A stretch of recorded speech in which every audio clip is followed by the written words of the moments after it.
Se você joga Yu-Gi-Oh! Há algum tempo, com certeza você já deve ter enfrentado, casual ou competitivamente, um adversário cujo deck parece levar uma eternidade para finalizar o seu campo.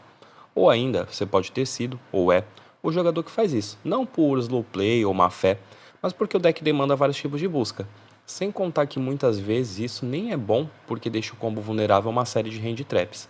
A questão é que, você sendo o algoz ou a vítima nessa situação, acaba sendo uma questão bem chata, que é gravada dentro do Master Duel, que possui turnos com mais de 6 minutos para cada jogador nos duelos, sendo em alguns momentos uma verdadeira tortura. Isso é ruim não só para quem está enfrentando o jogador que está combando, mas para o próprio espectador, que fica entediado. Daí eu, como jogador de xadrez, tive uma indagação que outras pessoas tiveram antes de mim lá no Reddit.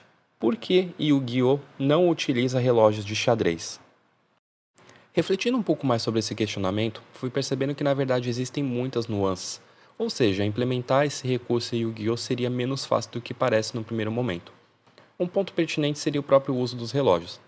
Algumas pessoas defendem que isso poderia ser uma função implementada no próprio aplicativo Neuro, mas eu acho que isso abriria precedente para algum tipo de manipulação ou semelhante. Não porque o aplicativo em si não é confiável. Digo, qual seria o dispositivo usado para contabilizar o tempo de algum dos jogadores?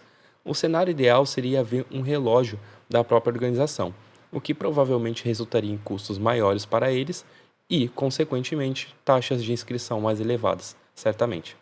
Mas vamos supor que esse seja um dilema superado. Entra outra pergunta relevante para essa discussão: como ficaria a alternância de tempo entre os turnos e as interações dos jogadores? Acho que alternar o tempo corrido para o jogador da vez é algo que não tem muito segredo, então a problemática fica mesmo entre as resoluções de efeitos e afins. Então, vamos supor que haja uma situação hipotética em que o oponente ative o efeito de um monstro como o Synchro DDD Super Doom King Bright Armageddon, seja em campo como monstro mesmo ou na escala pêndulo. O jogador que o utiliza vai perguntar ao seu oponente se ele tem alguma resposta, podendo ter ou não. Mas convenhamos, esse não é um monstro que as pessoas veem com frequência. Existem cartas em Yu-Gi-Oh! Como ele, cujos efeitos, além de serem complexos e envolver muitos aspectos semânticos, acabam sendo descritos em textos extremamente longos, né, Endymion? Assim como os jogadores também não têm a obrigação de decorar seu efeito, exigindo do oponente uma leitura da carta para melhor compreendê-la. Então, a solução simplória seria de deixar o tempo correr para o jogador adversário, ou seja, quem está lendo a carta, né? Mas aí não me parece algo justo. Mas não fazer isso também acabaria dando brecha para que ele faça slow play, o que também é um problema. E também imagine a confusão que seria se um player, por acidente ou não, alternasse o relógio de forma indevida. Ficaria complicado para quem está certo provar seu ponto, visto que não existem juízes para cada mesa e, por isso, não daria para provar que o adversário alternou o tempo erroneamente. O meu pensamento é que, de certa forma, isso já está em vigor.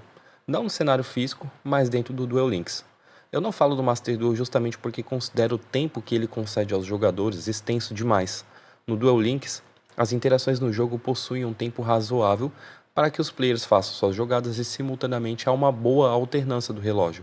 Ou seja, se você gastou muito do seu tempo no turno 1 e depois perde muito tempo tomando decisões sobre o que responder ao interagir, existem grandes chances de que você acabe sofrendo uma derrota. E com o aplicativo do Neuron, talvez fosse uma boa saída para a Konami colocar alguma forma de sincronização entre os dispositivos de ambos os jogadores, de maneira que o tempo passe sem oscilação para os dois. Então, se houver divergência no relógio, aí sim o juiz poderia ser convocado e principalmente se o dispositivo de algum dos jogadores eventualmente desligasse. Bom, essa é a minha opinião. Digam o que vocês acham nos comentários abaixo e não esqueçam de deixar um like se tiverem gostado do vídeo. Valeu!